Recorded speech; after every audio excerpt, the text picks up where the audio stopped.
Սոցիալնախարարի հայտարարությամբ, այո։ Երբ սոցիալնախարարը իր խոսքում նշում էր, որ 40+10 դա կարճաժամկետ ծրագիր էր եւ այն ներդրվել է, որպեսզի հետագայում դրան փոխարիներ բնակապահովման ծրագիրը ու այս պահի դրությամբ 40+10 ապրիլ ամսից կրճատվում է, այնուհետև 2026 թվականից դադարեցվում, դա միտված է, որպեսզի արցախցիներին խթանեն, որպեսզի իրենք գնան եւ աշխատեն։ Ես ուզում եմ մի քանի հարց ուղղել սոցիալնախարարին։ Որքան է կազմում նվազագույն սպառողական զամբյուղը մեկ շնչի հաշվով։ 77,000։ Որքան է կազմում միջին աշխատավարձը Հայաստանի Հանրապետությունում։ 150-ից 200,000։ Որքան են կազմում բնակարանների վարձերը, եթե վերցնենք միջին վիճակագրական ընտանիքի համար։ 150-ից 200,000 դրամ, ապա ինչպես պետք է ձեր վճարած 40+10 աջակցության ծրագրի շնորհիվ ընտանիքները կարողանան եւ բնակվարձ վճարել եւ պահպանել իրենց նվազագույն կենսապահովման պայմանները։ Եթե դուք իսկապես չեք հավատում, որ այդ 40+10 ուղղվում է միմիայն բնակվարձերի վճարմանը,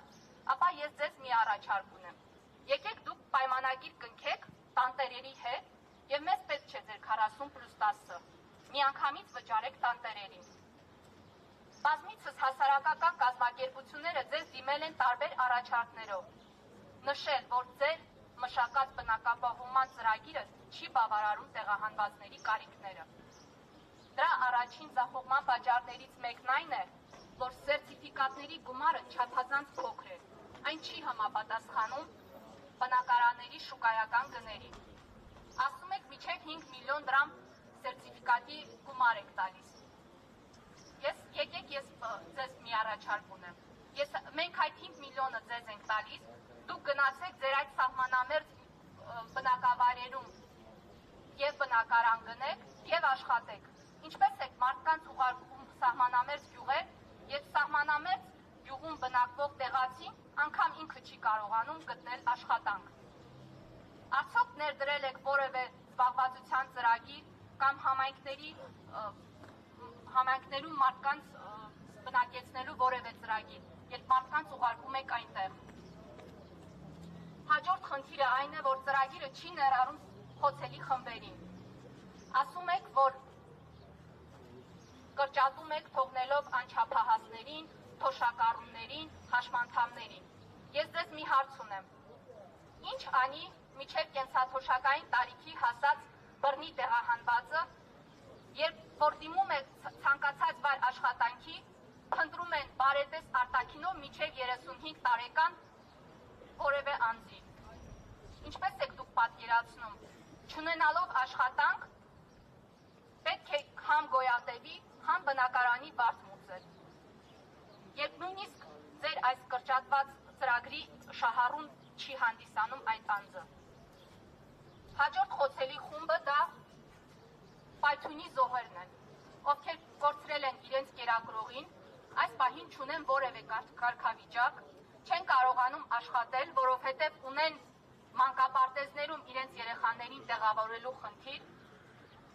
Դուք բոլոր այս հարցերը թողել եք եւ փոխարենը արդար կանգնեք ու ասեք, որ չեք կարողանում լուծել բռնի տեղահանվածների խնդիրները, ամենուր հայտարարում եք, որ լուծում եք խնդիրները, ամեն ինչ անում եք, այդ կերպ սեփ խրելով հայաստանցիների եւ արցախցիների միջև։ Այնինչ մենք նաեւ առաջարկում ենք, որ մենք հասկանում ենք, որ սա ֆինանսական մեծ բեռ է հենց Հայաստանի Հանրապետության համար։ Առաջարկում ենք հայտարարել, որ դուք ի վիճակի չեք։ Մենք ինքներս ձեզ կաջակցենք, որպեսզի դուք միջազգային կազմակերպություններից դոնոր կազմակերպությունից ռեսուրսներ ներգրավեք եւ վերջապես լուծեք այս խնդիրը։ Հաջորդ ամենամեծ խնդիրը դա բանկային վարկերի տոկոսադրույքներն են։ Այնքան բարձր են, որ նույնիսկ միջինից բարձր աշխատավարձ ստացող ընտանիքները չեն կարող օգտվել այդ ծրագրից։ Ինչ է, դուք կարծում եք արցախցի ընտանիքները ամեն մեկը 20 միլիոնով են այստեղ եկել, որ ավելացնեն ձեր տված սերտիֆիկատների գումարին եւ կարողանան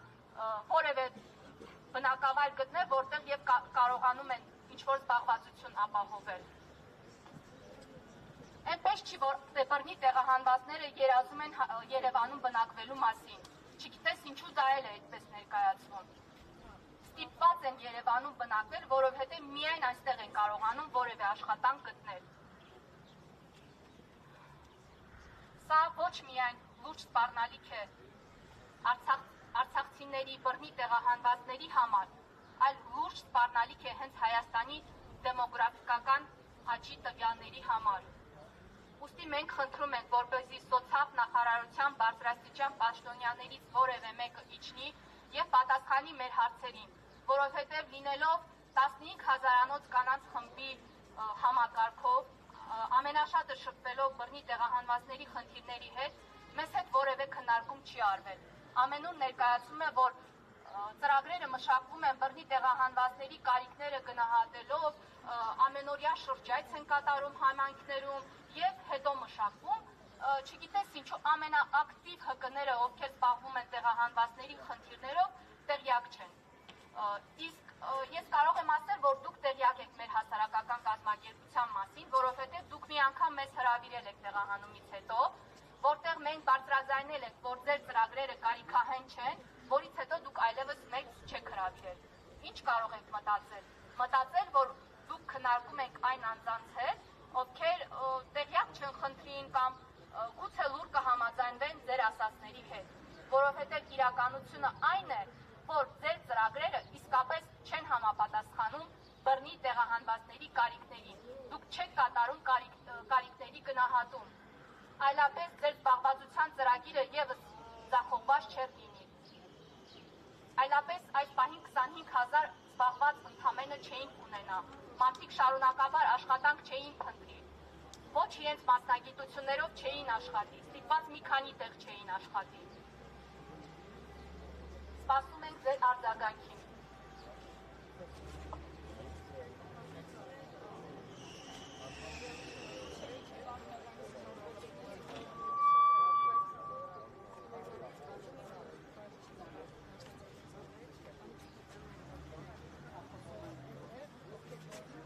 Առաջարկում քանի պատասխան ապրումով գրություններ թողնենք մեր պահանջների հետ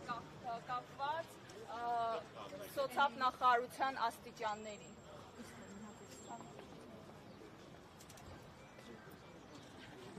168 թեմի հարգելի հետևողներ, այս պահին ֆլեշմոբ է իրականացվում, ակցիայի շրջանակում դիրություններ են թողնվում աշխատանքի և սոցիալական ապահովության նախարարության